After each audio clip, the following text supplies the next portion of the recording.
Every team, every topic, everywhere. This is Believe. What's up, family? Gerald the Bossman here. You're tuned into the Bossman Show on AM 1010, AM 1430, 1055 The King. Let the King out at 105theking.com and the Bossman Show at bossmanshow.com. Hit me up on Instagram, The Bossman Show, Twitter at Bossman Show, and Facebook, Bossman Show. It's the Bossman on your radio. Listen to the Bossman Show with your host, JR, Saturdays at 9 a.m. right here on AM 1010, The King. What's up, good people? Bet Online is your number one source for all your betting needs. The latest odds, lines, and matchup reports for baseball, boxing, golf, and more. Bet Online continues to be the fastest and easiest way to place your wagers, including live betting and your favorite casino and card games available to play right from your phone. Head to the website or use your mobile device to sign up today and get in on the action. Remember to use your promo code BELIEVE, BLEAV, for your 50% welcome bonus on your first deposit. Bet Online, where the game starts.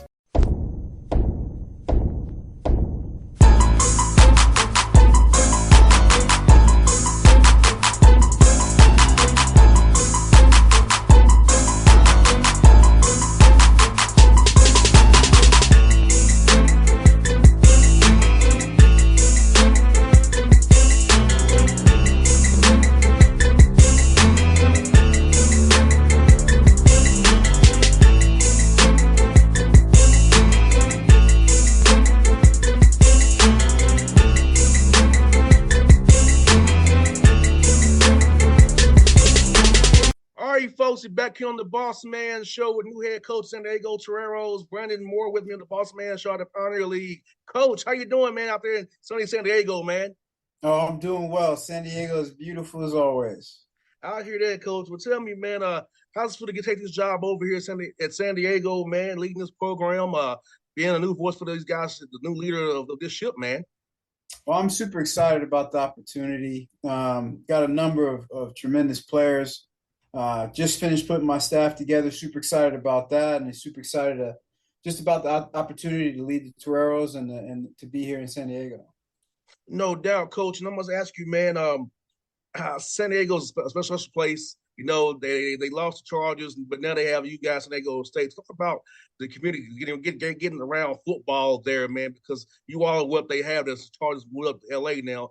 They can run behind you all and what you're building there and be a part of what the Toreros going to be doing going forward. Well, we're trying to make a push maybe to get some more students, some more fans in the stands, and just to become more of a staple in the community and more of a staple and a place for people to just come out and support us on Saturdays. Hopefully we can kind of create that warm environment and give people an opportunity and the chance to cheer on a good product, to cheer on a good team, and try to win some games. 100%, coaching. How has it been getting to meet your new players, getting to learn them learn about you? Because I know when you take something to someone new, it's always a little awkward tension at first. But how has it been getting them to trust and believe in you and the vision of your staff, who you've hired so far, and those who are coming? So how has that been for you? That process been? Well, I think I inherited a team that was hungry. I inherited a team that's used to winning championships, a team that's used to being successful and used to making a push in the playoffs. And I think that the players believe that I'm a coach and I'm a person that can pick that rifle up or impress into that next opportunity and give them that opportunity, give them a chance to continue to win games, continue to win championships, and try to make a push in the playoffs. And what's good is that you played in the NFL. You know what it is to get to that level. And I feel like having somebody like you there, show them the way of what it takes to become a pro. So they have an advantage having you as a coach, in my opinion, because you know where they want to go. And you know the eye of the sky does not lie. You can play, scouts will find you. No doubt. This thing always comes down to belief, how much you believe in yourself and how much you believe in those around you. And that's my mission. My mission is just to get my team and my players to believe in themselves and to believe in each other and continue to make strides and develop and become better human beings and make a push. 100%, Coach. I feel like you know this as well as I do. Football starts for us all, and getting a good degree, networking while you're in college in this important time, while getting better on the field, can help set you up for success off the field once the cleats must be hung up for us all. Absolutely, absolutely. One of our main recruiting pitches is the next 40 years of your life and not just the next four. And focusing on the network that the University of San Diego provides our student athletes and this beautiful campus and our legacy and our tradition of success on and off the field. And Coach Moore, for you, at what point in your journey of life did you decide you want to get into coaching? At what point did you kind of have the bug to want to coach? Well, I think this is always the funny to me because I didn't decide I wanted to coach. My wife kind of decided for me. I had a son that was playing high school football. I'd retired from playing, and I just was enjoying retirement, to be honest with you. And he needed help, and he was struggling a bit, and I went out and helped them, and that kind of got the ball rolling for me. Worked for the Maricopa County Sheriff's Office for 6 years, and my wife told me, in not such a nice way, that she was done with me being a part of that line of work and serving my community in that way. And she wanted me to find, I guess, another outlet for me to do that, and being able to imprint and be a part of these young men's lives is just as rewarding as anything I could have dreamed of doing. 100%. And Coach Moore, my dad is a coach, and on Father's Day, seeing all his players text him Happy Father's Day, taking him to different weddings and baby showers and the reveals for his former players, man. Seeing my father get those from his players, man, I know how it is for you to have showing the impact you had on young men's lives who played for you 20, 30 years ago with my father, at least, so they still to this day hit him up and try to ask him for advice and counsel because especially if you have your coach is special. So it is always a life-lasting thing with your coach. No doubt. I think the relationship between a player and coach is something that's really, really very special and really, really intimate. It's really personal. And I think unless you've been a part of a team that has a culture that really fosters that and really believes in that, then it's hard to kind of explain and to describe what that feels like and what that looks like. 100%, 100%. And Coach Moore, for those who are here listening to this interview we're doing, talk about the pillars of your program. What does a Torero look like to you, the ideal one to be a part of this program going forward? What you want to recruit and bring into this program to build this thing out the right way at the University of San Diego? I think the biggest thing I think that we look for in our prospective student athletes is how hard you work. And I think you can tell how hard a student athlete is going to work or how hard one of our prospects is going to work just by taking a look at his grades and talking to his head coach. Our kids, the kids that we recruit, that conversation always starts off the same way. It's just going to be some version of he's the hardest working kid on my team, and you don't have to worry about his grades. And typically those things run hand in hand. If you're a hard worker, then typically your grades are gonna follow suit. You always want to get the biggest, fastest, and strongest kids, but those, it doesn't always work out that way. So we recruit hard workers, and we recruit men of good character, and we recruit young men who, in all honesty, have a seamless kind of transition onto the football team and be able to adopt and imprint on the culture. 100%, Coach. I totally agree with that. And you know what, Coach? At your level right now, you feel like with the transfer portal and NIL, things of that nature, you can get better high school players than you used to because a lot of them are getting overlooked now because of how it is known commodities already. So you can get high school kids been neglected. It's a little bit better than usually you would be able to get right now. No doubt. And it all depends on how you run your program. I think I run a program that, we're so in tune and and so focused on development and developing character and developing not only the athletic side, but the mental health side, and trying to foster these young men's lives, and just be a positive influence in everything that they do. And I think it's crucial, and it's so important for us to recruit high school kids and to recruit these young 17 and 18-year-old kids to be able to fully imprint on them, be able to fully develop them, and focus on making better human beings. 100%. I agree with that totally. And Coach, you're in a great area to recruit, though. You're in California, so much talent right in your backyard. So, do you see yourself going outside of that California radius to find the right fit? But really, you can just really draw a circle around your whole state. You just go up and down I-5 there, find everything you need. No doubt, no doubt. But I mean, it's just one of those things on Division I level. You can't recruit in the box. You've got to recruit nationally, and we plan on doing that. We're going to put our roots in California. We're going to get the majority of our football team is going to be fielded in the state of California. Just like you said, we got a number of talented areas and a number of talented schools, and really trying to establish a footprint within the state is going to be very, very important. But we're going to recruit Texas just like everybody else does, and we'll spend some time in the Pacific Northwest, and we'll venture out east a little bit as the prospects tell us to. But we will be focused in California, but we'll dabble in some of the surrounding areas as well.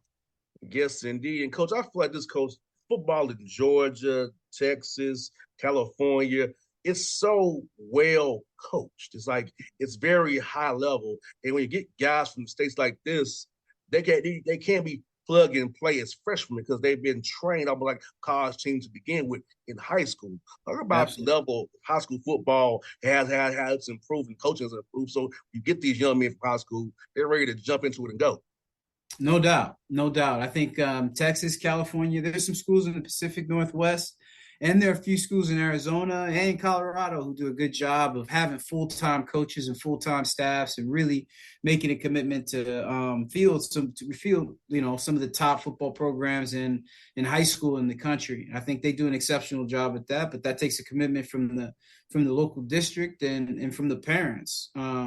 To allow their kids to be a part of programs like that, where football is important, where culture is important, and winning is important. So I think those are always schools we recruit, and that's why you can never put Texas too far aside from recruiting. You've got to send at least one coach there. Somebody's got to go and sweep the corners and see if there's anything hanging out in Texas, in California. There's parts of Florida and Georgia that are also meccas in recruiting and meccas for talent. Yes, indeed. And Coach, I feel like, man, like a guy from Georgia will love to come out there because of the weather. Because it's no humidity like he's out here. It's humidity like crazy. Yeah. So I love coming out to California. No humidity like he is out here, man. Like come out of the house, you're drenched. Yeah. That's that sticky heat out there. Yes, that sticky heat. That sticky heat, 100%. And Coach, let me ask you this, man, about the game itself. Since you played in the league and, as football's evolved, man, for you, how have you seen the evolution of football offensively and defensively, in your opinion, Coach?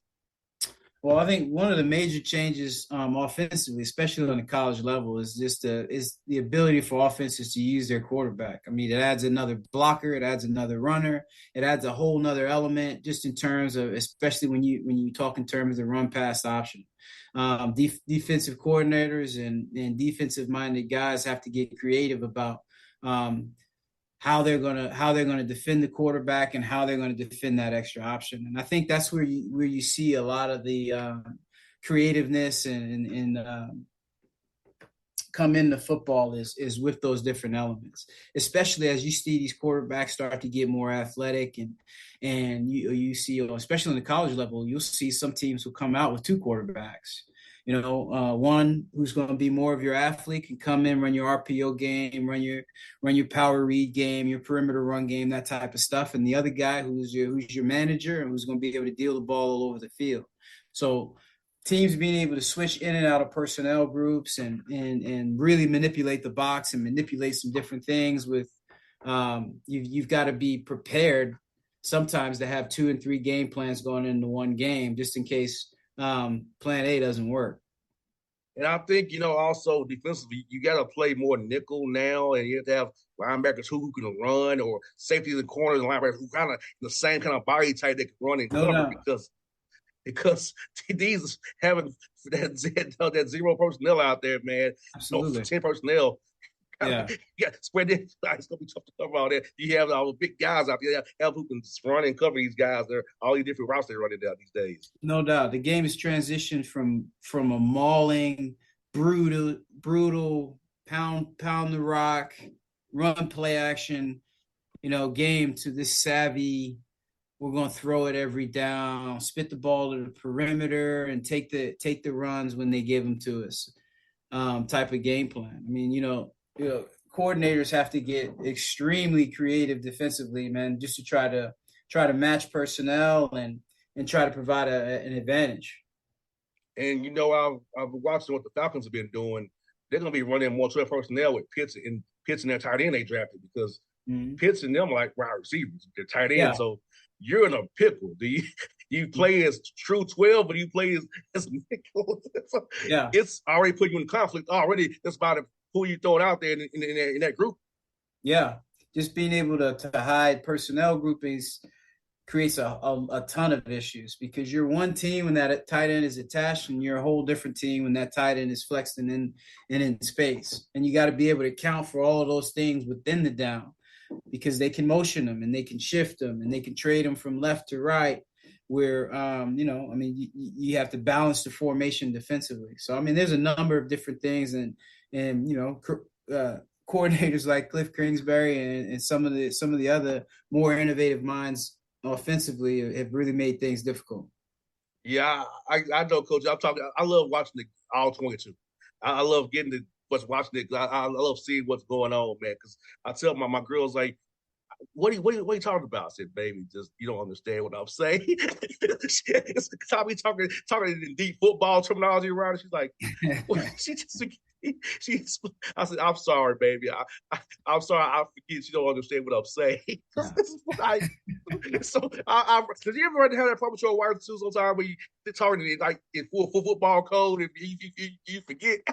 Yeah, no doubt. Yeah, that's me, man. I gotta always make sure that we talk to her in simplest terms, not getting too deep in inside zone, outside zone, smashes and hammers. I'm like, let me not go that far. Yes. And you know what, Coach? I saw you're not on the schedule, man. You got 3 great games on conference schedule-wise: Cal Poly, Tuffway, Mason, and Princeton. Tell me about the schedule, how it's going to prepare you for final league play, man. Well, playing a good Big Sky team like Cal Poly, man, it's a great way to open the season. And that's really where all our emphasis is focused right now, on just trying to win that game and be competitive and go out and put our players in the best possible position. I think the schedule is set up for us to have a lot of success, just like we've had as a program in the past. And really just looking forward to that first opportunity, up in San Luis Obispo versus Cal Poly. And Coach Moore, before you all start camp, like what's your plan for the next few weeks before camp starts before everything gets crazy for you and your staff, man? Mm-hmm. We've been here 10 weeks now, and there's still a lot of work to do. We came into the season without a spring ball, so just trying to find any avenue that we can exploit to get the information to the players is really what we're focused on right now.